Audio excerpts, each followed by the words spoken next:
श्री गणेशाय नमः। श्री सरस्वत्यै नमः। श्री वेदव्यासाय नमः। नारायणं नमस्कृत्य नरं चैव नरोत्तमं देवीं सरस्वतीं व्यासं ततो जयमुदीरयेत्। चत्वारिंशदधिकद्विशततमोऽध्यायः। दुर्योधन का सेना सहित वन में जाकर गौओं की देखभाल करना और उसके सैनिकों एवं गंधर्वों में परस्पर कटु संवाद। वैशंपायन उवाच। वैशंपायन जी कहते हैं, जन्मेजय, तदनंतर राजा दुर्योधन जहां तहां वन में पड़ाव डालता हुआ उन घोषों यानी कि गौशालाओं के पास पहुंच गया और वहां उसने अपनी छावनी डाली। उसके साथ गए हुए लोगों ने भी उस सर्वगुण संपन्न, रमणीय, सुपरिचित, सजल तथा सघन वृक्षावलियों से युक्त प्रदेश में अपने डेरे डाल दिए। इसी प्रकार दुर्योधन के डेरे के पास ही कर्ण, शकुनी तथा दुशासन आदि सब भाइयों के लिए पृथक पृथक बहुत से खेमे पड़ गए। रहने की व्यवस्था ठीक हो जाने पर राजा दुर्योधन ने अपनी सैकड़ों एवं हजारों गौओं का निरीक्षण करना आरंभ किया। उन सब पर संख्या और निशानी डलवा दी। फिर बछड़ों पर भी संख्या और निशानी डलवाई और उनमें से जो नाथने योग्य थे उन सब की गणना कराकर उन पर पहचान डाल दी। जिन गौओं के बछड़े बहुत छोटे थे उनकी भी अलग गणना करवाई।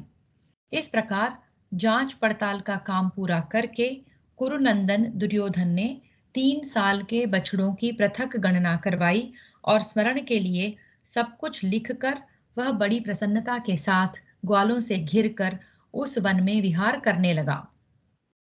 वे समस्त पुरवासी और सहस्रों की संख्या में आए हुए सैनिक उस वन में अपनी अपनी रुचि के अनुसार देवताओं के समान क्रीड़ा करने लगे। तदनंतर नृत्य और वादन की कलाओं में कुशल कुछ गवैये, गोप तथा गहने कपड़ों से सजी हुई उनकी कन्याएं दुर्योधन के समीप आईं। अपनी स्त्रियों के साथ राजा दुर्योधन उनको देखकर बहुत प्रसन्न हुआ और उन्हें बहुत सा धन दिया तथा यथा योग्य नाना प्रकार की खाने पीने की वस्तुएं अर्पित की। तदनंतर वे सब लोग तरक्षुओं यानी कि जरखों, जंगली भैंसों, गवैयों, रीछों और शूकरों एवं अन्य जंगली हिंसक पशुओं का सब ओर से शिकार करने लगे। उन्होंने वन के रमणीय प्रदेश में बहुत से हाथियों को अपने बाणों से विदीर्ण करके अनेकानेक हिंस्र पशुओं को पकड़ लिया। भरत नंदन, दुर्योधन अपने साथियों सहित दूध आदि गोरसों का उपयोग करता और भांति भांति के भोग भोगता हुआ वहां के रमणीय वनों और उपवनों की शोभा देखने लगा। उनमें मत वाले भ्रमर गुंजार करते थे और मयूरों की मधुर वाणी सब ओर गूंज रही थी। इस प्रकार क्रमशः आगे बढ़ता हुआ वह परम पवित्र द्वैत वन नामक सरोवर के समीप जा पहुंचा। वहां मधुमत्त भ्रमर कमल पुष्पों का रस ले रहे थे। मयूरों की मधुर वाणी से वह सारा प्रदेश व्याप्त हो रहा था। सप्तच्छद यानी कि चितवन के वृक्षों से वह सरोवर आच्छादित सा जान पड़ता था। उसके तटों पर मौलसरी, मौलसिरी और नाग केसर के वृक्ष शोभा पा रहे थे। उसी सरोवर के तट पर वज्रधारी इंद्र के समान उत्तम ऐश्वर्य से संपन्न बुद्धिमान धर्मपुत्र राजा युधिष्ठिर अपनी धर्मपत्नी महारानी द्रौपदी के साथ साध्यस्क यानी कि एक दिन में पूर्ण होने वाले राजर्षि यज्ञ का अनुष्ठान कर रहे थे। कुरुश्रेष्ठ जन्मेजय, उस यज्ञ में उनके साथ बहुत से वनवासी विद्वान ब्राह्मण भी थे। राजा वन में सुलभ होने वाली सामग्री द्वारा दिव्य विधि से यज्ञ कर रहे थे। वे उसी सरोवर के आसपास कुटी बनाकर रहते थे। भारत, तदनंतर दुर्योधन ने अपने सहस्रों सेवकों को आज्ञा दी, तुम लोग बहुत से क्रीड़ा मंडप तैयार करो। आज्ञाकारी सेवक दुर्योधन से तथास्तु कहकर क्रीड़ा भवन बनाने की इच्छा से द्वैत वन के सरोवर के निकट गए। दुर्योधन का सेना नायक द्वैत वन सरोवर के अत्यंत निकट तक पहुंच गया था। उस वन के द्वार पर पैर रखते ही उसको गंधर्वों ने रोक दिया। राजन, वहां गंधर्व राज चित्रसेन पहले से ही अपने सेवक गणों के साथ कुबेर भवन से आए हुए थे। वे उन दिनों अप्सराओं तथा देवकुमारों के साथ विभिन्न स्थानों में भ्रमण करते थे। उन्होंने स्वयं ही क्रीड़ा विहार के लिए उस सरोवर को सब ओर से घेर लिया था। राजन, उस सरोवर को गंधर्व राज ने घेर रखा है, यह देखकर वे राज सेवक जहां राजा दुर्योधन था वहां लौट गए। जन्मेजय, अपने सेवकों का कथन सुनकर राजा दुर्योधन ने युद्ध के लिए उत्तम रहने वाले सैनिकों को यह आदेश देकर भेजा कि गंधर्वों को वहां से मार भगाओ। राजा का यह आदेश सुनकर उसकी सेना के नायक द्वैत वन सरोवर के समीप जाकर गंधर्वों से इस प्रकार बोले। गंधर्वों, महाराज धृतराष्ट्र के बलवान पुत्र राजा दुर्योधन यहाँ विहार करने की इच्छा से पधार रहे हैं। तुम लोग उनके लिए यह स्थान खाली करके दूर चले जाओ। राजन, उनके ऐसा कहने पर गंधर्व जोर जोर से हंसने लगे और उन राज सेवकों को उत्तर देते हुए उनसे इस प्रकार कठोर वाणी में बोले। तुम्हारा राजा दुर्योधन मूर्ख है, उसे तनिक भी चेत नहीं है, क्योंकि वह हम देवलोकवासी गंधर्वों को भी बनियों के समान समझकर इस प्रकार आज्ञा दे रहा है। तुम लोगों की भी बुद्धि मारी गई है, इसमें संदेह नहीं कि तुम सब के सब मरना चाहते हो। तभी तो दुर्योधन के कहने से तुम इस प्रकार हमसे विचारहीन होकर बातें कर रहे हो।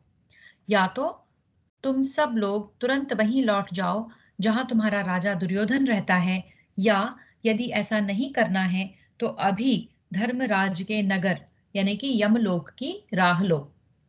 गंधर्वों के ऐसा कहने पर राजा के सेना नायक योद्धा वहीं भाग गए। गंधर्वों के ऐसा कहने पर राजा के सेना नायक योद्धा वहीं भाग गए जहां धृतराष्ट्र के पुत्र राजा दुर्योधन स्वयं विराजमान था। इस प्रकार श्री महाभारत वन पर्व के अंतर्गत घोष यात्रा पर्व में गंधर्व दुर्योधन संवाद विषयक 240वां अध्याय पूरा हुआ। तो अब द्वैत वन का जो सरोवर है उसका वर्णन हमने देखा। तो वहां गंधर्व चित्रसेन और उसके बाकी साथी उन्होंने उस स्थान को क्रीड़ा के लिए चयन किया हुआ है और वो देवलोक से अभी वहां आए हुए हैं। और वहीं पर दुर्योधन अपने सैनिकों को भेजता है कि यहाँ कुछ क्रीड़ा भवन बनाए जाएं। और उसी स्थान पर एक और कार्य हो रहा है, 1 दिवसीय यज्ञ जो है राजा युधिष्ठिर वहां कर रहे हैं। तो गंधर्वों से दुर्योधन के सैनिक जो हैं भगाए गए हैं और वो जाकर अब दुर्योधन को यहाँ का वृत्तांत सुनाएंगे। 1,चत्वारिंशदधिक-द्विशततमोऽध्यायः। कौरवों का गंधर्वों के साथ युद्ध और कर्ण की पराजय। वैशंपायन उवाच। वैशंपायन जी कहते हैं, महाराज, तदनंतर वे सब लोग एक साथ कुरुराज दुर्योधन के पास गए और गंधर्वों ने राजा से कहने के लिए जो जो बातें कही थी उन्हें कह सुनाया। भारत, गंधर्वों द्वारा अपनी सेना के रोक दिए जाने पर प्रतापी राजा दुर्योधन ने अमर्ष में भरकर समस्त सैनिकों से कहा, अरे, यदि समस्त देवताओं के साथ इंद्र भी यहाँ आकर क्रीड़ा करते हों तो भी वे मेरा अप्रिय करने वाले हैं। तुम लोग इन सब पापात्माओं को दंड दो। दुर्योधन की यह बात सुनकर महाबली कौरव और उनके सहस्रों योद्धा सबके सब युद्ध के लिए कमर कसकर तैयार हो गए। तदनंतर वे अपने महान सिंहनाद से 10 दिशाओं को गुंजाते हुए उन समस्त गंधर्वों को रौंद कर बलपूर्वक द्वैत वन में घुस गए। राजन, उस समय दूसरे दूसरे गंधर्वों ने शांतिपूर्ण वचनों द्वारा ही कौरव सैनिकों को रोका। रोकने पर भी उन गंधर्वों की अवहेलना करके वे समस्त सैनिक उस महान वन के भीतर प्रविष्ट हो गए। जब राजा दुर्योधन सहित समस्त कौरव वाणी द्वारा मना करने पर न रुके, तब आकाश में विचरने वाले उन सभी गंधर्वों ने राजा चित्रसेन से यह सारा समाचार निवेदन किया। यह सुनकर गंधर्वराज चित्रसेन को बड़ा अमर्ष हुआ। उन्होंने कौरवों को लक्ष्य करके समस्त गंधर्वों को आज्ञा दी, अरे इन दुष्टों का दमन करो। भारत चित्रसेन की आज्ञा पाते ही सब गंधर्व अस्त्र शस्त्र लेकर कौरवों की ओर दौड़े। गंधर्वों को अस्त्र शस्त्र लिए तीव्र वेग से अपनी ओर आते देख वे सभी कौरव सैनिक दुर्योधन के देखते देखते चारों ओर भागने लगे। धृतराष्ट्र के सब पुत्रों को युद्ध से विमुख हो भागते देखकर भी राधानंदन वीर कर्ण ने वहां पीठ नहीं दिखाई। गंधर्वों की उस विशाल सेना को अपनी ओर आती देख कर्ण ने भारी बाण वर्षा करके उसे आगे बढ़ने से रोक दिया।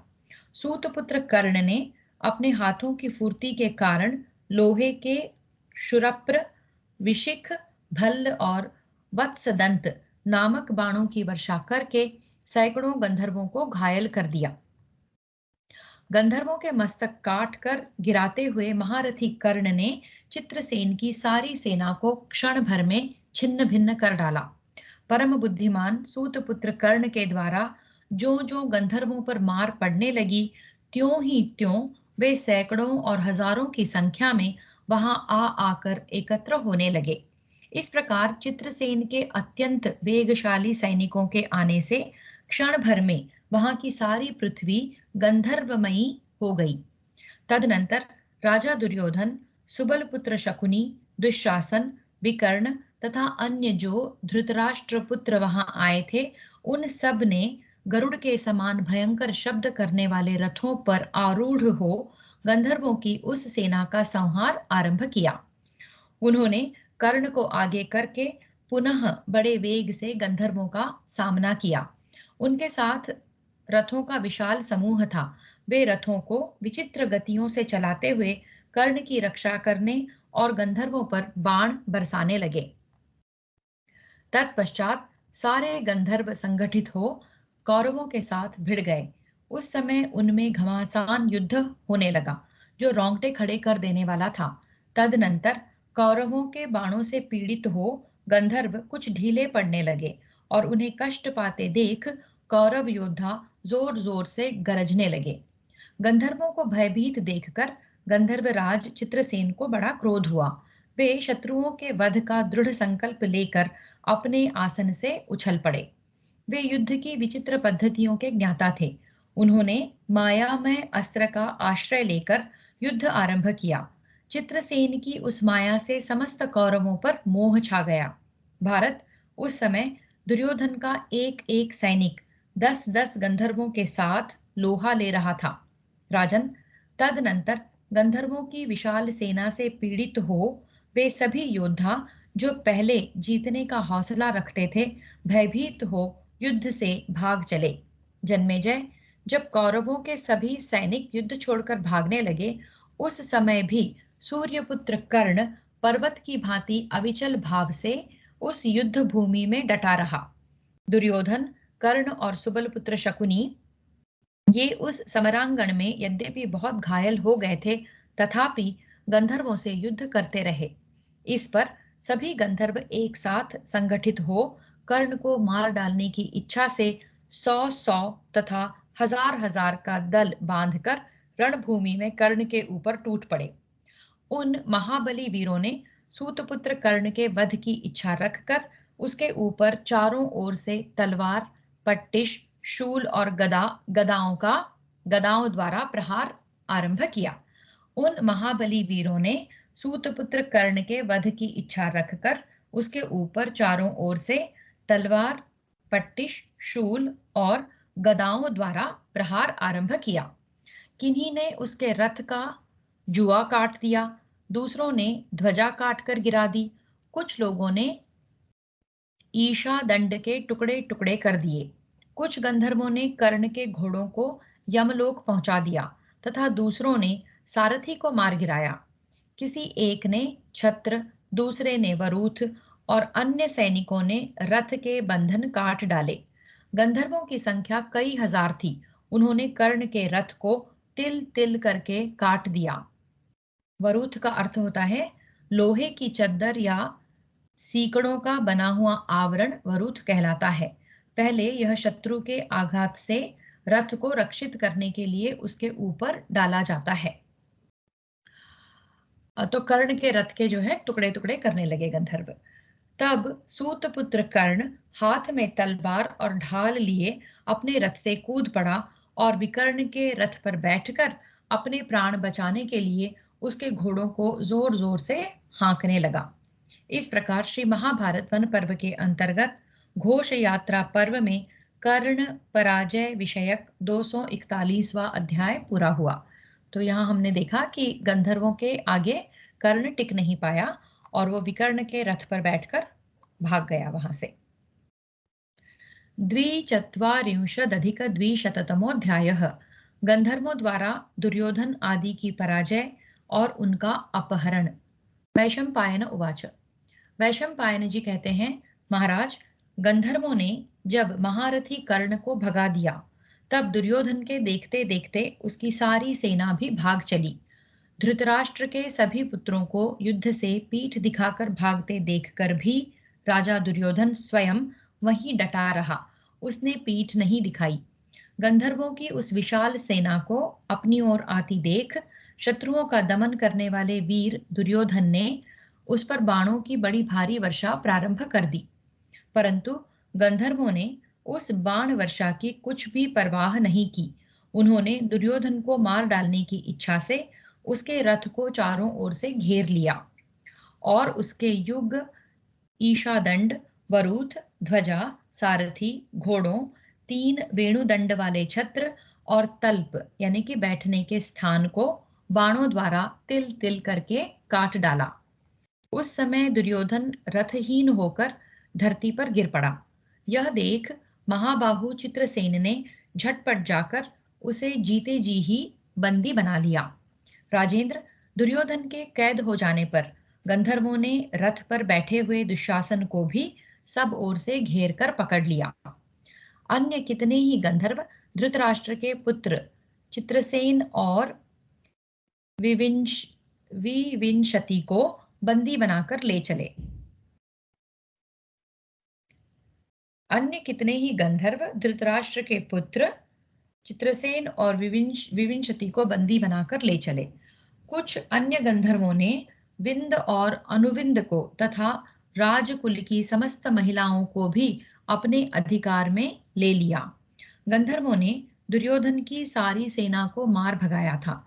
वह सेना तथा उसके वे सैनिक जो पहले से ही मैदान छोड़कर भाग गए थे, सब एक साथ पांडवों की शरण में गए। गंधर्व जब राजा दुर्योधन को बंदी बनाकर ले जाने लगे, उस समय छकड़े, रसद की दुकान, वेशभूषा, सवारी ढोने तथा कंधों पर जुआ रखकर चलने में समर्थ बैल आदि सब उपकरणों को साथ ले कौरवों के सैनिक पांडवों की शरण में गए। सैनिका ऊचुहु, तो सैनिक जाकर पांडवों से बोल रहे हैं। सैनिक बोले, कुंती कुमारों, हमारे प्रियदर्शी महाबाहु महाबली धृतराष्ट्र कुमार राजा दुर्योधन को गंधर्व बांध कर लिए जाते हैं। आप लोग उनकी रक्षा के लिए दौड़िए। वे दुशासन, दुर्विशह, दुर्मुख, दुर्जय तथा कुरुकुल की सब स्त्रियों को भी कैद करके लिए जा रहे हैं। राजा को हृदय से चाहने वाले दुर्योधन के सब मंत्री आर्त एवं दीन होकर उपर्युक्त बातें जोर जोर से कहते हुए युधिष्ठिर के समीप गए। दुर्योधन के उन बूढ़े मंत्रियों को इस प्रकार दीन एवं दुखी होकर युधिष्ठिर से सहायता की भीख मांगते देख भीमसेन ने कहा, हमें हाथी घोड़ों आदि के द्वारा बहुत प्रयत्न करके कमर कसकर जो काम करना चाहिए था उसे गंधर्वों ने ही पूरा कर दिया। ये कौरव कुछ और ही करना चाहते हैं, परंतु इन्हें उल्टा परिणाम देखना पड़ा। कपट द्यूत खेलने वाले राजा दुर्योधन का यह दुर्मंत्रणापूर्ण षड्यंत्र था जो सफल न हो सका। हमने सुना है, जो लोग असमर्थ पुरुषों से द्वेष करते हैं उन्हें दूसरे ही लोग नीचा दिखा देते हैं। गंधर्वों ने आज अलौकिक पराक्रम करके हमारी इस सुनी हुई बात को प्रत्यक्ष कर दिखाया। सौभाग्य की बात है कि संसार में कोई ऐसा भी पुरुष है जो हम लोगों के प्रिय एवं हित साधन में लगा हुआ है। उसने हम लोगों का भार उतार दिया और हमें बैठे ही बैठे सुख पहुंचाया है। हम सर्दी, गर्मी और हवा का कष्ट सहते हैं, तपस्या से दुर्बल हो गए हैं और विषम परिस्थिति में पड़े हैं। तो भी वह दुर्बुद्धि दुर्योधन, जो इस समय राजगद्दी पर बैठकर मौज उड़ा रहा है, हमें इस दुर्दशा में देखने की इच्छा रखता है। उस पापाचारी दुरात्मा कौरव के स्वभाव का जो लोग अनुसरण करते हैं, वे भी अपनी पराजय देखते हैं। जिसने दुर्योधन को यह सलाह दी है कि वह वन में पांडवों से मिलकर उनकी हंसी उड़ावे, उसने बड़ा भारी पाप किया है। कुंती के पुत्र कभी क्रूरतापूर्ण बर्ताव नहीं करते। मैं यह बात आप लोगों के सामने कह रहा हूं। कुंती नंदन भीमसेन को इस प्रकार विकृत स्वर में बात करते देख राजा युधिष्ठिर ने कहा, भैया, यह कड़वी बातें कहने का समय नहीं है। इस प्रकार श्री महाभारत वन पर्व के अंतर्गत घोष यात्रा पर्व में दुर्योधन आदि का अपहरण विषयक 242वां अध्याय पूरा हुआ। तो यहाँ दुर्योधन और उसके बाकी भाई गंधर्वों द्वारा कैदी बनाए गए हैं। कर्ण युद्ध से भाग गया है और जो वृद्ध मंत्री हैं वो पांडवों से मदद मांगने के लिए आए हैं। भीमसेन ने अपने स्वभाव के अनुसार कुछ खरी खोटी बातें सुनाई हैं और युधिष्ठिर ने भी अपने स्वभाव के अनुसार यही कहा है कि जब परिवार अगर कोई कॉमन दुश्मन है दोनों भाइयों का, मतलब कौरवों और पांडवों का, तो ये समय जो है एक दूसरे पर व्यंग कसने का नहीं है, बल्कि अपने परिवार की रक्षा करने का है। इस तरह का कुछ इंडिकेशन यहाँ दुर्योधन दे रहे हैं भीम को कि यहाँ कड़वी बातें मत करो। 3,चत्वारिंशदधिक-द्विशततमोऽध्यायः। युधिष्ठिर का भीमसेन को गंधर्वों के हाथ से कौरवों को छुड़ाने का आदेश और इसके लिए अर्जुन की प्रतिज्ञा। युधिष्ठिर उवाच। युधिष्ठिर बोले, तात, ये लोग भय से पीड़ित हो शरण लेने की इच्छा से हमारे पास आए हैं। इस समय कौरव भारी संकट में पड़ गए हैं, फिर तुम ऐसी कड़वी बात कैसे बोल रहे हो? भीमसेन, ज्ञाति अर्थात भाई बंधुओं में मतभेद और लड़ाई झगड़े होते ही रहते हैं। कभी कभी उनमें वैर भी बंध जाते हैं, परंतु इससे कुल का धर्म यानी अपनापन नष्ट नहीं होता। जब कोई बाहर का मनुष्य उनके कुल पर आक्रमण करता है, तब श्रेष्ठ पुरुष इस बाहरी मनुष्य के द्वारा होने वाले अपने कुल के तिरस्कार को नहीं सहन करते हैं। दूसरों के द्वारा पराभव प्राप्त होने पर उसका सामना करने के लिए हम लोग 105 भाई हैं। आपस में विरोध होने पर ही हम 5 भाई अलग हैं और वे 100 भाई अलग। यह खोटी बुद्धि वाला गंधर्व जानता है कि हम पांडव दीर्घ काल से यहाँ रह रहे हैं, तो भी इस प्रकार हमारा तिरस्कार करके इस चित्रसेन गंधर्व ने यह अप्रिय कार्य किया है। शक्तिशाली भीम गंधर्व के द्वारा बलपूर्वक दुर्योधन के पकड़े जाने से और एक बाहरी पुरुष के द्वारा कुरुकुल की स्त्रियों का अपहरण होने से हमारे कुल का जो तिरस्कार हुआ है, वह कुल के लिए मृत्यु के तुल्य है। नरश्रेष्ठ वीरों, शरणागतों की रक्षा करने और कुल की लाज बचाने के लिए तुम लोग शीघ्र उठो और युद्ध के लिए तैयार हो जाओ, विलंब ना करो। वीर अर्जुन, नकुल, सहदेव और तुम किसी से परास्त होने वाले नहीं हो।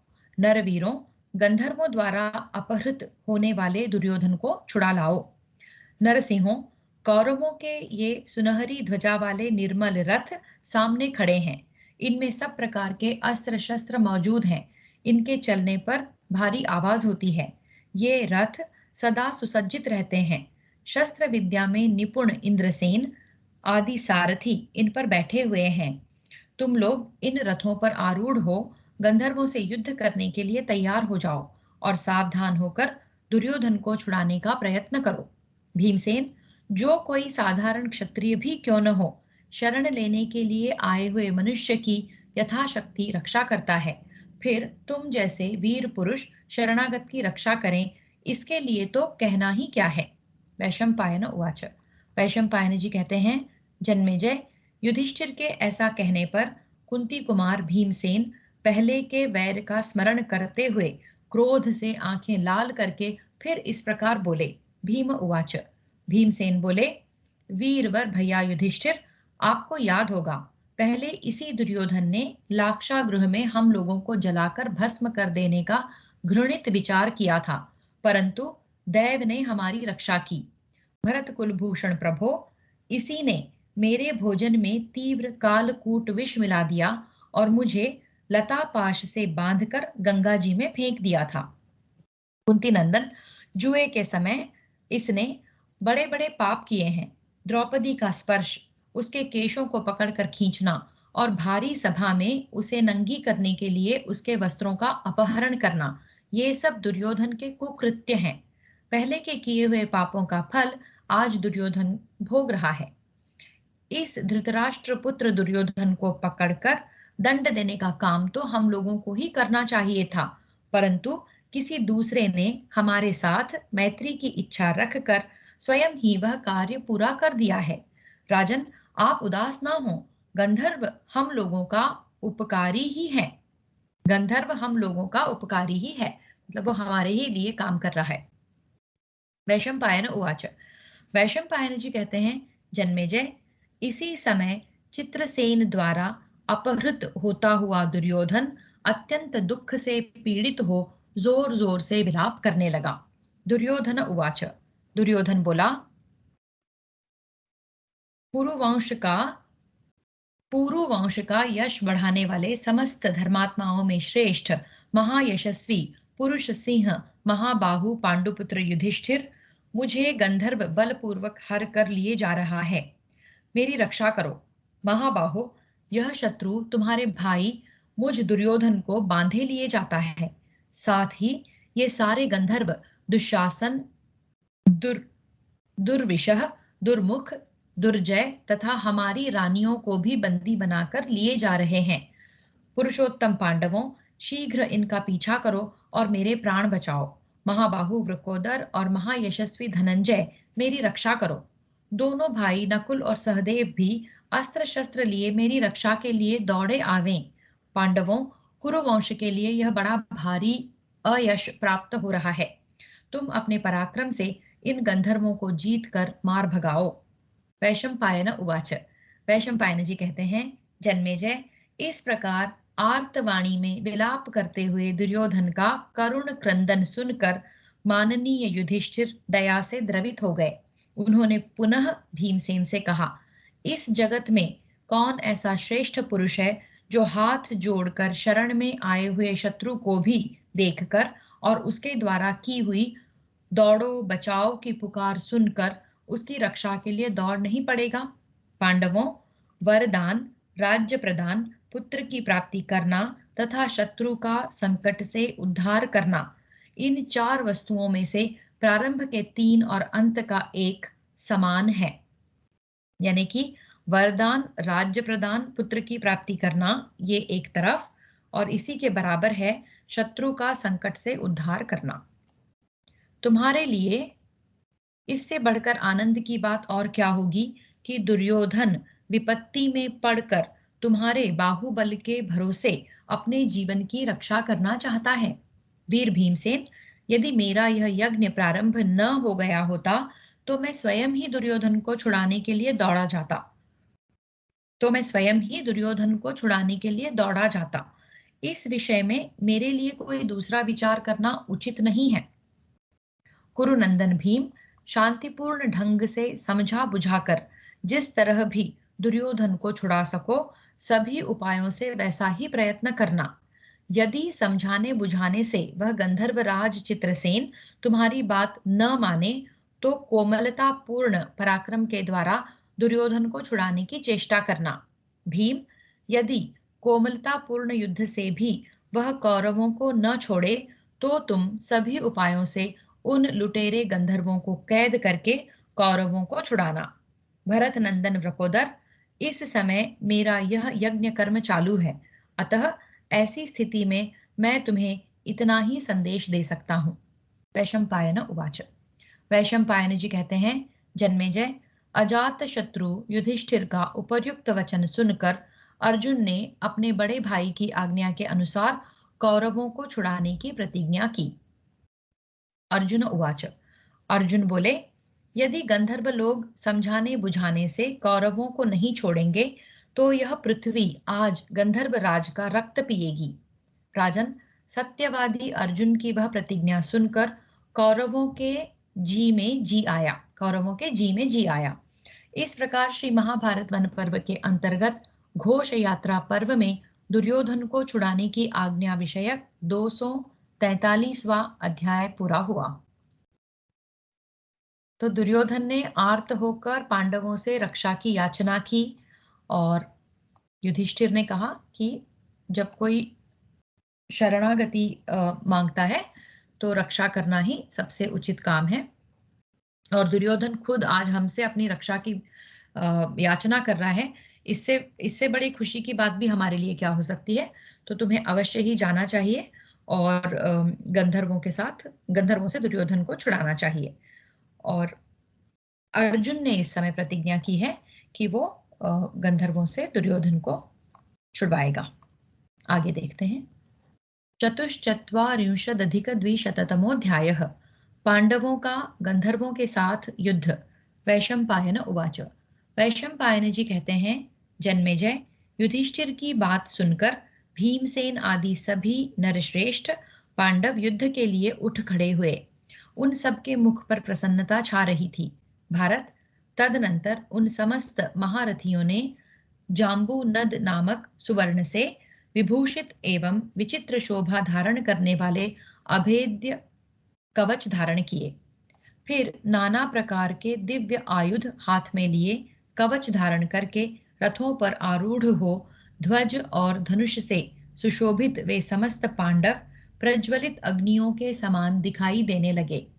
उन रथों में तेज चलने वाले घोड़े जुते हुए थे।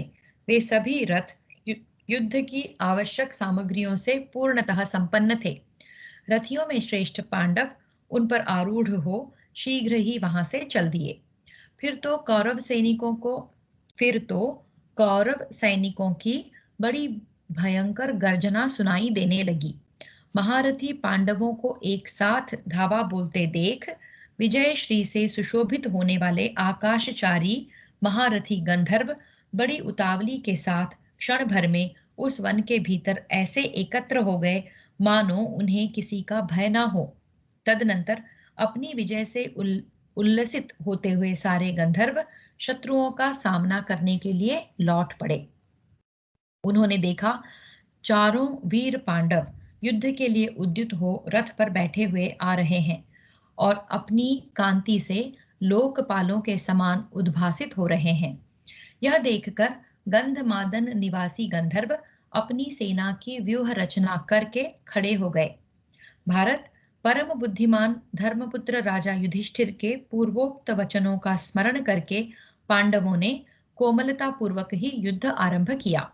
परंतु गंधर्वराज चित्रसेन के मूढ़ सैनिक ऐसे नहीं थे जिन्हें कोमलता पूर्ण बर्ताव के द्वारा कल्याण के पथ पर लाया जा सके। तो भी उस समय शत्रुओं को संताप देने वाले सव्यसाची अर्जुन ने रण दुर्जय आकाशचारी गंधर्वों को समझाते हुए इस प्रकार कहा, तुम सब लोग मेरे भाई राजा दुर्योधन को छोड़ दो। यशस्वी पांडुनंदन अर्जुन के ऐसा कहने पर गंधर्वों ने मुस्कुराकर उनसे इस प्रकार कहा, तात, हम भूमंडल में केवल एक व्यक्ति की ही आज्ञा का पालन करते हैं। भारत, जिनके शासन को शिरोधार्य करके हम निश्चिंत हो सर्वत्र विचरते हैं। हमारे उन्हीं एकमात्र स्वामी ने जैसी आज्ञा दी है वैसा बर्ताव हम कर रहे हैं। अतः इन देवेश्वर के सिवा दूसरा कोई ऐसा व्यक्ति नहीं जो हम लोगों पर शासन कर सके। गंधर्वों के ऐसा कहने पर कुंती नंदन अर्जुन ने पुनः उन्हें इस प्रकार उत्तर दिया, गंधर्वों, पराई स्त्रियों का अपहरण और मनुष्यों के साथ युद्ध, ये घृणित कर्म गंधर्वराज चित्रसेन को शोभा नहीं देते हैं। अतः तुम लोग धर्मराज युधिष्ठिर की आज्ञा से इन महापराक्रमी धृतराष्ट्र के पुत्रों तथा इनकी स्त्रियों को छोड़ दो। गंधर्वों, यदि इस प्रकार समझाने बुझाने से तुम लोग धृतराष्ट्र के पुत्रों को नहीं छोड़ोगे तो मैं स्वयं ही पराक्रम करके दुर्योधन को छुड़ा लूंगा। ऐसा कहकर सव्यसाची अर्जुन ने गंधर्वों के एक एक दल पर अपने तीखे आकाशगामी बाणों की वर्षा आरंभ कर दी। इसी प्रकार बलोन्मत्त गंधर्व भी बाणों की बौछार करते हुए पांडवों से भिड़ गए। इधर से पांडव भी गंधर्वों का डटकर सामना करने लगे। भारत, तदनंतर बलशाली गंधर्वों तथा भयानक वेग वाले पांडवों में अत्यंत भयंकर युद्ध प्रारंभ हो गया। इस प्रकार श्री महाभारत वन पर्व के अंतर्गत घोष यात्रा पर्व में पांडव गंधर्व युद्ध विषयक 244वां अध्याय पूरा हुआ। तो यहाँ अर्जुन ने गंधर्वों को समझाने की कोशिश करी कि इस तरह पराई स्त्रियों को लेकर भागना उचित नहीं है और मेरे भाई दुर्योधन को तुम छोड़ दो। पर गंधर्वों ने कहा कि वो केवल चित्रसेन की ही आज्ञा मानते हैं और किसी की नहीं, और जो है घमासान युद्ध पांडवों और गंधर्वों के बीच में आरंभ हो गया है।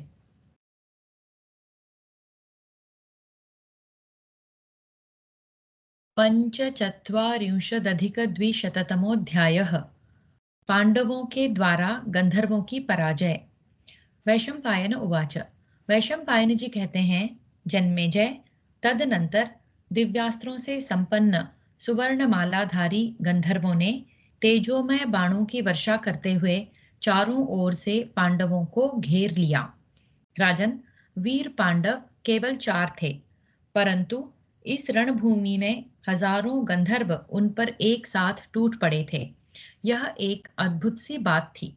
फिर से देखते हैं। राजन, वीर पांडव केवल 4 थे, परंतु उस रणभूमि में हजारों गंधर्व उन पर एक साथ टूट पड़े थे।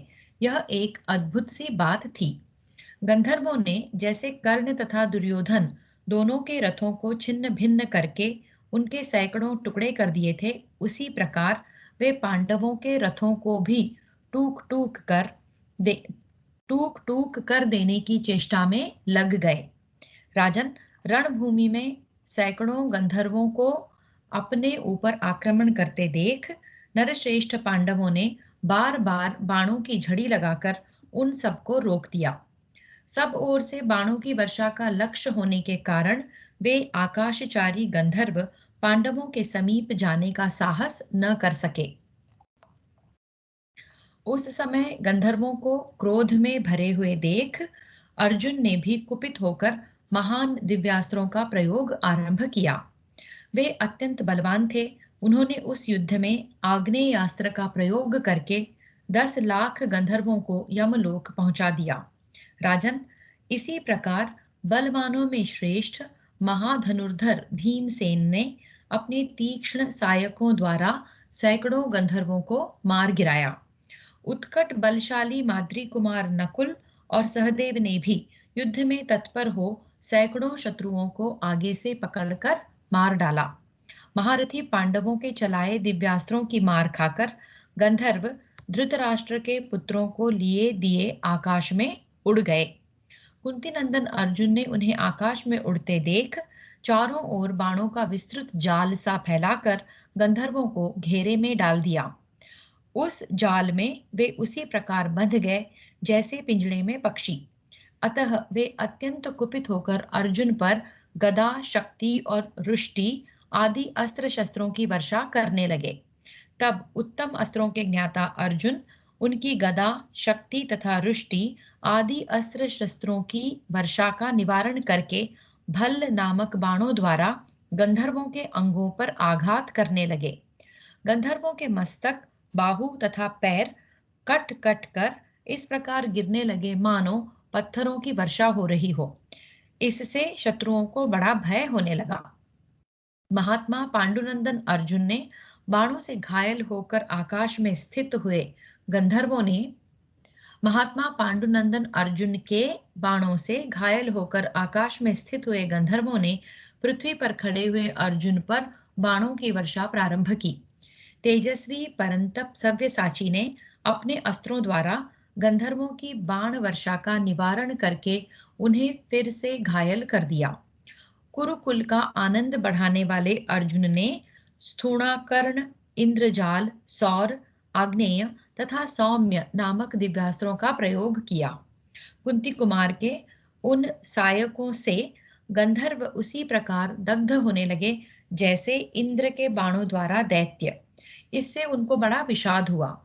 जब वे ऊपर की ओर उड़ने लगते तब अर्जुन के बाणों के जाल से उनकी गति रुक जाती थी और जब धीरे धीरे भागने लगते तब सब्यसाची अर्जुन के भल्ल नामक बाण उन्हें आगे बढ़ने से रोकते थे। भारत इस प्रकार कुंती कुमार के द्वारा गंधर्वों को रुष्ट हुआ देख गंधर्वराज चित्रसेन ने गदा लेकर सब्यसाची अर्जुन पर आक्रमण किया।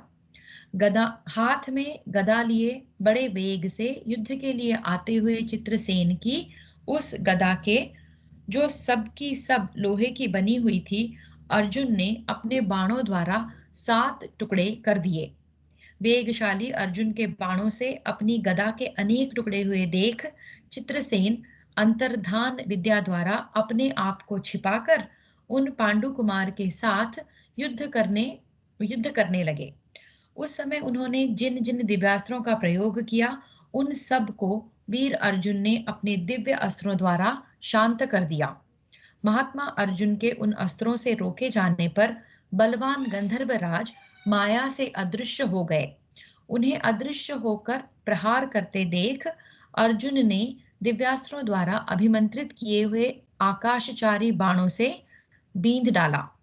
रणभूमि में सब ओर विचरने के कारण उस समय अर्जुन अनेक रूप धारण किए हुए जान पड़ते थे। उन्होंने कुपित होकर शब्द वेद का सहारा ले चित्रसेन की अंतर्धान रूप माया को भी नष्ट कर दिया। चित्रसेन अर्जुन के प्यारे सखा थे। चित्रसेन अर्जुन के प्यारे सखा थे।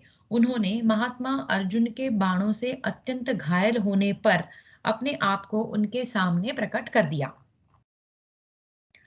चित्रसेन ने उनसे कहा, कुंती नंदन, इस युद्ध में मुझे तुम अपना सखा चित्रसेन समझो।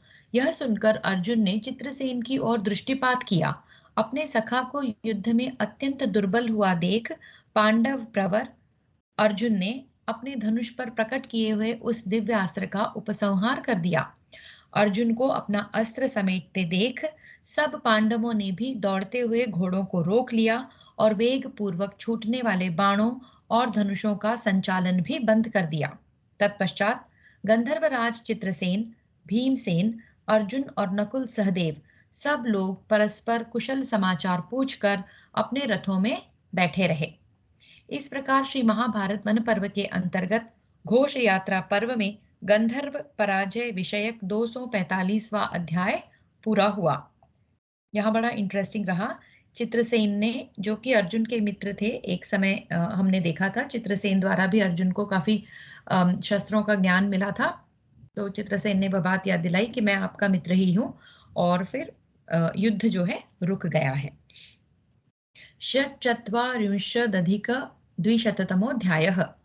चित्रसेन, अर्जुन तथा युधिष्ठिर का संवाद और दुर्योधन का छुटकारा।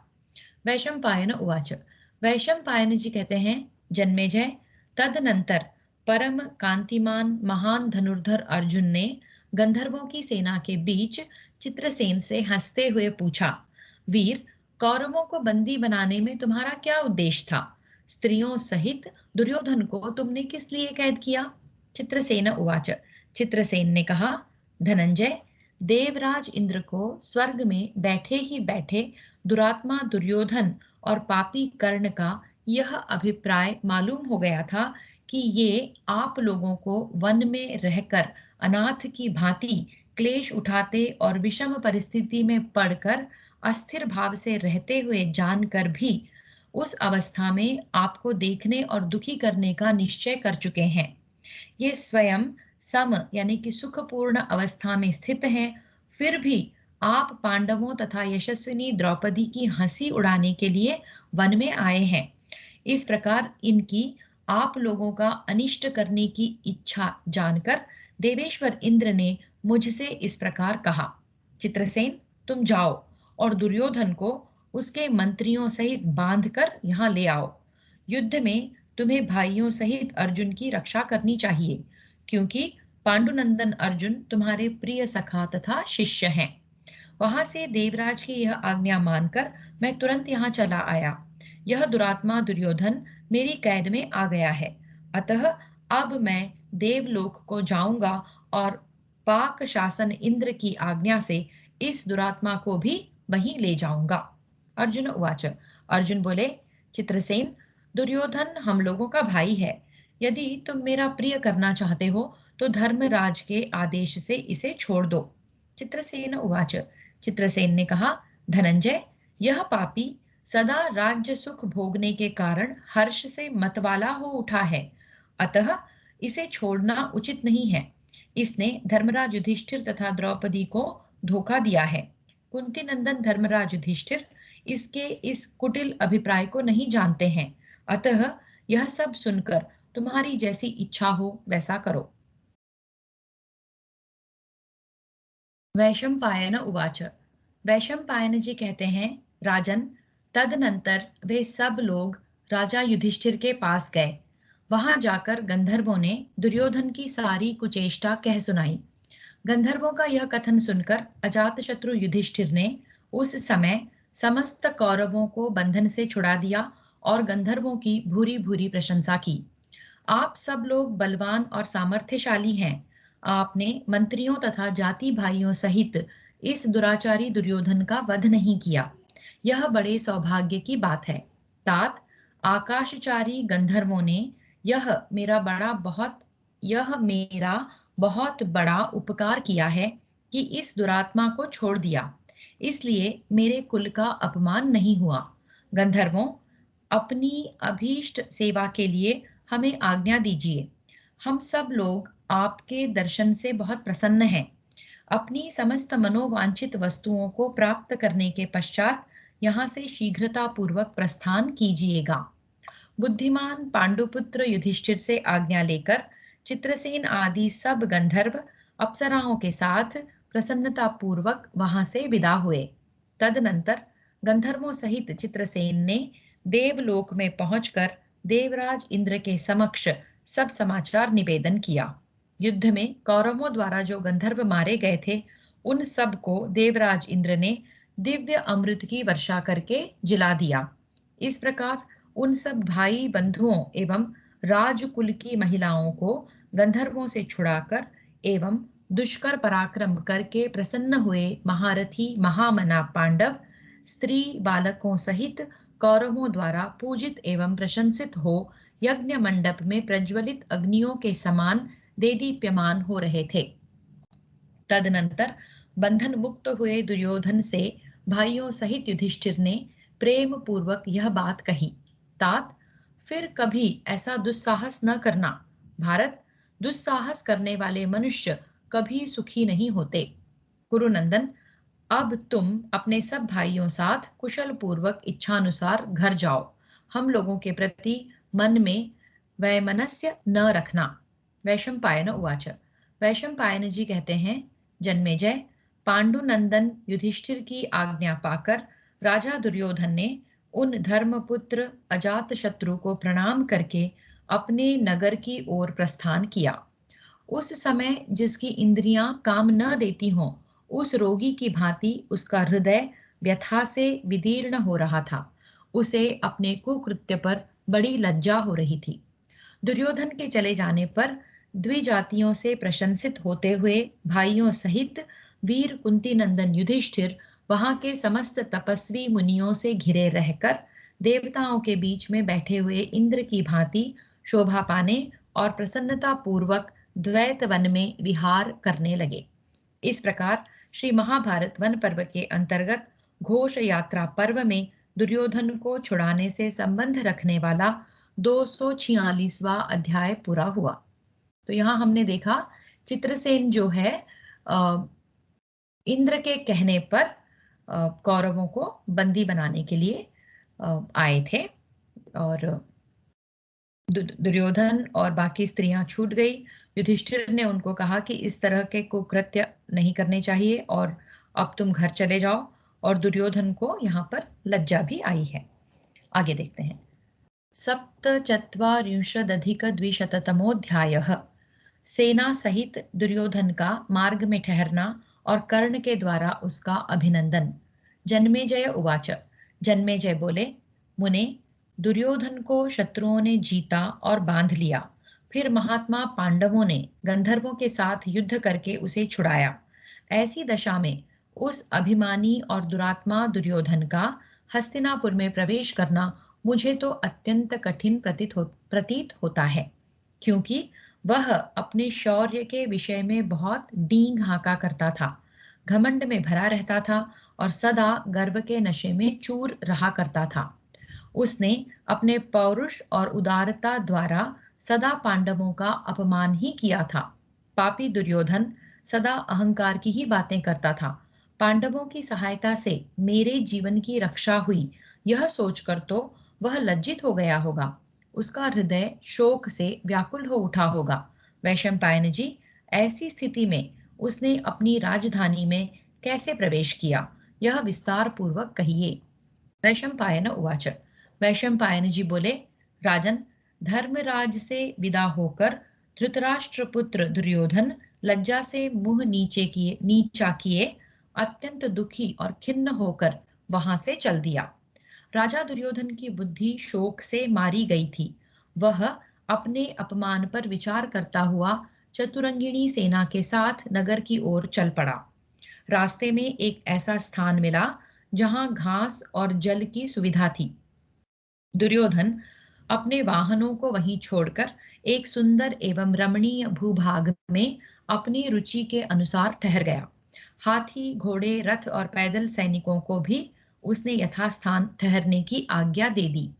राजा दुर्योधन अग्नि के समान उदीप्त होने वाले सोने के पलंग पर बैठा हुआ था। रात्रि के अंत में चंद्रमा पर राहु द्वारा ग्रहण लग जाने पर जैसे उसकी शोभा नष्ट हो जाती है, वही दशा उस समय दुर्योधन की भी थी। उस समय कर्ण ने समीप आकर दुर्योधन से इस प्रकार कहा, गांधारी नंदन, बड़े सौभाग्य की बात है कि तुम जीवित हो। सौभाग्यवश हम लोग पुनः एक दूसरे से मिल गए। भाग्य से तुमने इच्छानुसार रूप धारण करने वाले गंधर्वों पर विजय पाई, यह और भी प्रसन्नता की बात है। कुरुनंदन, मैं तुम्हारे संपूर्ण महारथी भाइयों को, जो शत्रुओं पर विजय पा चुके हैं, युद्ध के लिए उद्यत तथा पुनः विजय की अभिलाषा से युक्त देख रहा हूं। यह भी सौभाग्य का ही सूचक है। मैं तो तुम्हारे देखते देखते ही समस्त गंधर्वों से पराजित होकर भाग गया था। तितर बितर होकर भागती हुई सेना को स्थिर न रख सका। बाणों के आघात से मेरा सारा शरीर क्षत विक्षत हो गया था। समस्त अंगों में बड़ी वेदना हो रही थी, इसीलिए मुझे भागना पड़ा। भारत, तुम लोग जो उस अमानुषिक युद्ध से छूटकर यहाँ स्त्री, सेना और वाहनों सहित सकुशल तथा क्षति से रहित दिखाई देते हो, यह बात मुझे बड़ी अद्भुत जान पड़ती है। वैशंपायन उवाच। वैशंपायन जी कहते हैं, राजन, कर्ण के ऐसा कहने पर राजा दुर्योधन उस समय अश्रु गदगद वाणी द्वारा अंगराज कर्ण से इस प्रकार बोला। इस प्रकार श्री महाभारत वन पर्व के अंतर्गत घोष यात्रा पर्व में कर्ण दुर्योधन संवाद विषयक 247वां अध्याय पूरा हुआ। तो कर्ण को यहाँ लग रहा है कि दुर्योधन और उसके भाइयों ने गंधर्वों पर विजय पा ली है और वो तारीफों के पुल बांध रहा है, और दुर्योधन जो है लज्जित है। देखते हैं दुर्योधन क्या कहता है। अश्रु गदगद वाणी में वो कर्ण को कुछ उत्तर देता है। अष्टचत्वारिंशदधिकद्विशततमोऽध्यायः। दुर्योधन का कर्ण को अपनी पराजय का समाचार बताना। दुर्योधन उवाच। दुर्योधन बोला, राधानंदन, तुम सब बातें जानते नहीं हो, इसी से मैं तुम्हारे इस कथन को बुरा नहीं मानता। तुम समझते हो कि मैंने अपने शत्रुभूत गंधर्वों को अपने ही पराक्रम से हराया है, परंतु ऐसी बात नहीं है।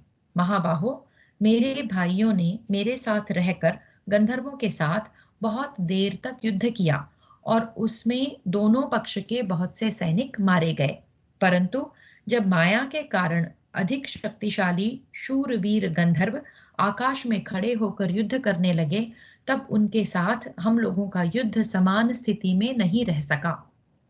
युद्ध में हमारी पराजय हुई और हम सेवक, सचिव, पुत्र, स्त्री, सेना तथा सवारियों सहित बंदी बना लिए गए। फिर गंधर्व हमें ऊंचे आकाश मार्ग से ले चले। उस समय हम लोग अत्यंत दुखी हो रहे थे। तदनंतर हमारे कुछ सैनिकों और महारथी मंत्रियों ने अत्यंत दीन हो शरण दाता पांडवों के पास जाकर कहा, कुंती कुमारों, ये धृतराष्ट्र पुत्र राजा दुर्योधन अपने भाइयों, मंत्रियों तथा स्त्रियों के साथ यहाँ आए थे। इन्हें गंधर्व गण आकाश मार्ग से हर कर लिए जाते हैं। आप लोगों का कल्याण हो, रानियों सहित महाराज को छुड़ाइए। कहीं ऐसा ना हो कि कुरुकुल की स्त्रियों का तिरस्कार हो जाए। उनके ऐसा कहने पर ज्येष्ठ पांडुपुत्र धर्मात्मा युधिष्ठिर ने अन्य सब पांडवों को राजी करके हम सब लोगों को छुड़ाने के लिए आज्ञा दी। तदनंतर पुरुष सिंह महारथी पांडव उस स्थान पर आकर समर्थ होते हुए भी गंधर्वों से सांत्वना पूर्ण शब्दों में हमें छोड़ देने के लिए याचना करने लगे।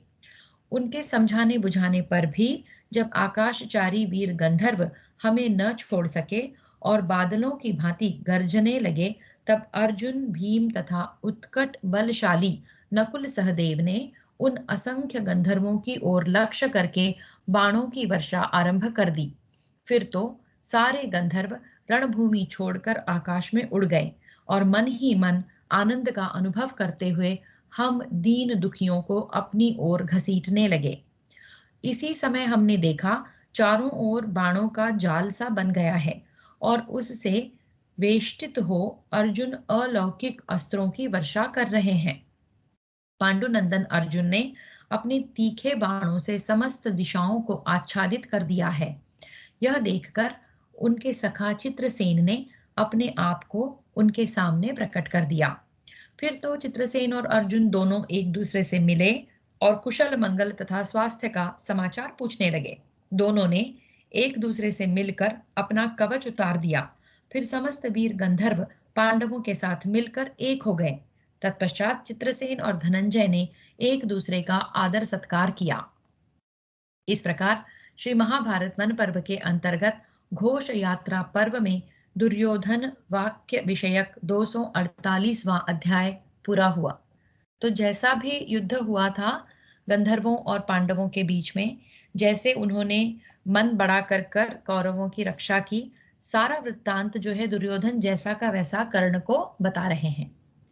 49,000 दुर्योधन का कर्ण से अपनी ग्लानि का वर्णन करते हुए आमरण अनशन का निश्चय, दुशासन को राजा बनाने का आदेश, दुशासन का दुख और कर्ण का दुर्योधन को समझाना। दुर्योधन उवाच, दुर्योधन बोला, कर्ण, चित्रसेन से मिलकर उस समय शत्रुवीरों का संहार करने वाले अर्जुन ने हंसते हुए से यह शूरोचित वचन कहा, वीर गंधर्व श्रेष्ठ, तुम्हें मेरे इन भाइयों को मुक्त कर देना चाहिए। पांडवों के जीते जी ये इस प्रकार अपमान सहन करने योग्य नहीं है। कर्ण महात्मा पांडुनंदन अर्जुन के ऐसा कहने पर गंधर्व ने वह बात कह दी जिसके लिए सलाह करके हम लोग घर से चले थे। उसने बताया कि ये कौरव सुख से वंचित हुए पांडवों तथा द्रौपदी की दुर्दशा देखने के लिए आए हैं। जिस समय गंधर्व उपर्युक्त बात कह रहा था, उस समय मैं अत्यंत लज्जित हो गया। मेरी इच्छा हुई कि धरती फटे और मैं उसमें समा जाऊं। तत्पश्चात गंधर्वों ने पांडवों के साथ युधिष्ठिर के पास आकर हम लोगों की दुर्मंत्रणा उन्हें बताई और हमें उनके सुपुर्द कर दिया। उस समय हम सब लोग बंधे हुए थे।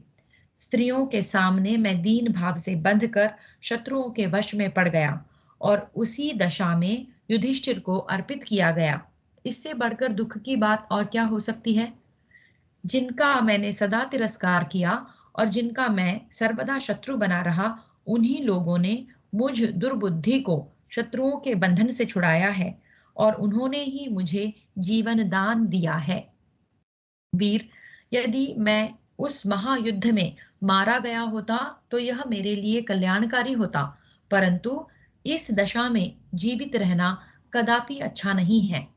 गंधर्व के हाथ से मारे जाने पर इस भूमंडल में मेरा यश विख्यात हो जाता और इंद्रलोक में मुझे अक्षय पुण्य धाम प्राप्त होते। नरश्रेष्ठ वीरों, अब मैंने जो निश्चय किया है उसे सुनो। मैं यहाँ आमरण अनशन करूंगा। तुम सब लोग घर लौट जाओ। मेरे सब भाई आज अपनी राजधानी को चले जाएं। कर्ण आदि मेरे मित्र तथा बांधवगण भी दुशासन को आगे करके आज ही हस्तिनापुर को लौट जाएं। शत्रुओं से अपमानित होकर अब मैं अपने नगर को नहीं जाऊंगा।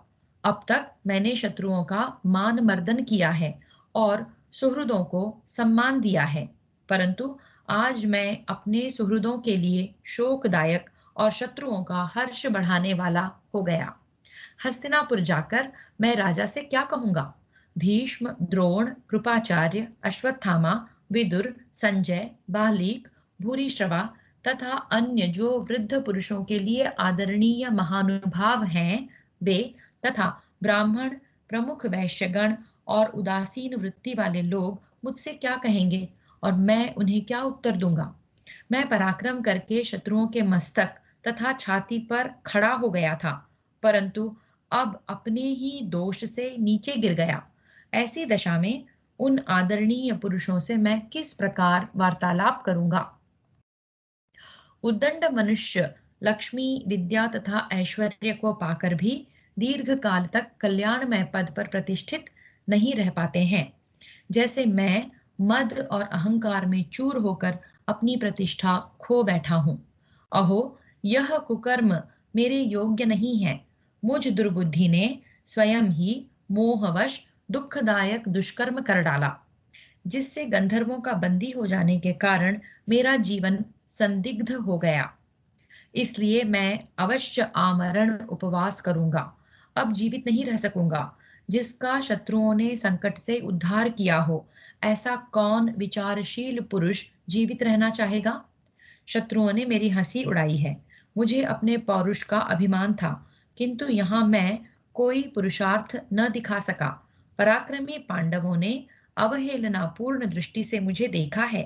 ऐसी दशा में मुझे इस जीवन से विरक्ति हो गई है। वैशंपायन उवाच। वैशंपायन जी कहते हैं, जन्मेजय, इस प्रकार चिंतामग्न हुए दुर्योधन ने दुशासन से कहा, भरत नंदन दुशासन, मेरी यह बात सुनो। मैं तुम्हारा राज्याभिषेक करता हूं। तुम मेरे दिए हुए इस राज्य को ग्रहण करो और राजा बनो। कर्ण और शकुनी की सहायता से सुरक्षित एवं धन धान्य से समृद्ध इस पृथ्वी का शासन करो। जैसे इंद्र मरुदगणों की रक्षा करते हैं, उसी प्रकार तुम अपने अन्य भाइयों का विश्वास पूर्वक पालन करना। जैसे देवता इंद्र के आश्रित रहकर जीवन निर्वाह करते हैं, उसी प्रकार तुम्हारे बांधव जन भी तुम्हारा आश्रय लेकर जीविका चलावें। प्रमाद छोड़कर सदा ब्राह्मणों की जीविका की व्यवस्था एवं रक्षा करना। बांधवों तथा सुहृदों को सदैव सहारा देते रहना। जैसे भगवान विष्णु देवताओं पर कृपा दृष्टि रखते हैं, उसी प्रकार तुम भी अपने कुटुंबी जनों की देखभाल करते रहना और गुरुजनों का सदैव पालन करना। अच्छा, अब जाओ और समस्त सहृदों का आनंद बढ़ाते तथा शत्रुओं की भर्त्सना करते हुए अपनी अधिकृत भूमि की रक्षा करो। ऐसा कहकर दुर्योधन ने दुशासन को गले से लगा लिया और गद गद कंठ से कहा, जाओ। दुर्योधन की यह बात सुनकर दुशासन का गला भर आया। वह अत्यंत दुख से आतुर हो दीन भाव से हाथ जोड़कर अपने बड़े भाई के चरणों में गिर पड़ा और गदगद वाणी में व्यथित चित्त से इस प्रकार बोला, भैया, आप प्रसन्न हो। ऐसा कहकर वह धरती पर लौट गया और दुख से कातर हो दुर्योधन के दोनों चरणों में अपने नेत्रों का अश्रु जल चढ़ाता हुआ नरश्रेष्ठ दुशासन यो बोला, नहीं, ऐसा नहीं होगा। चाहे सारी पृथ्वी फट जाए, आकाश के टुकड़े टुकड़े हो जाएं, सूर्य अपनी प्रभा और चंद्रमा अपनी शीतलता त्याग दें, वायु अपनी तीव्र गति छोड़ दें, हिमालय अपना स्थान छोड़कर इधर उधर घूमने लगे, समुद्र का जल सूख जाए तथा अग्नि अपनी उष्णता त्याग दे, परंतु मैं आपके बिना इस पृथ्वी का शासन नहीं करूंगा। राजन, अब आप प्रसन्न हो जाइए, प्रसन्न हो जाइए। इस अंतिम वाक्य को दुशासन ने बार बार दोहराया और इस प्रकार कहा, भैया, आप ही हमारे कुल में 100 वर्षों तक राजा बने रहेंगे।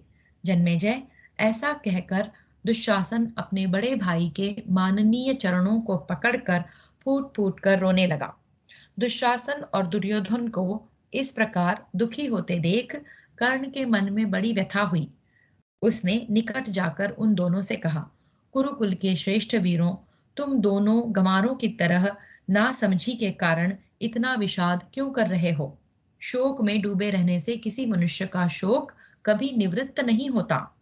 जब शोक करने वाले का शोक उस पर आए हुए संकट को टाल नहीं सकता है, तब उसमें क्या सामर्थ्य है? यह तुम दोनों भाई शोक करके प्रत्यक्ष देख रहे हो, अतः धैर्य धारण करो। शोक करके तो शत्रुओं का हर्ष ही बढ़ाओगे। राजन, पांडवों ने गंधर्वों के हाथ से तुम्हें छुड़ाकर अपने कर्तव्य का ही पालन किया है। राजा के राज्य में रहने वालों को सदा ही उसका प्रिय करना चाहिए।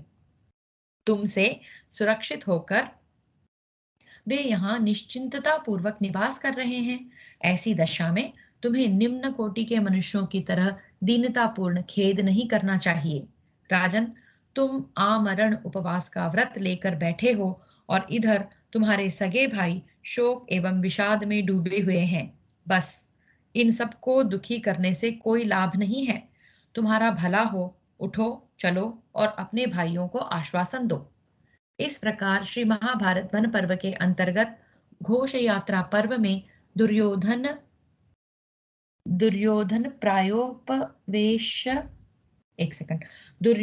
प्रायोपवेशन विषयक 249वां अध्याय पूरा हुआ। हरि ओम।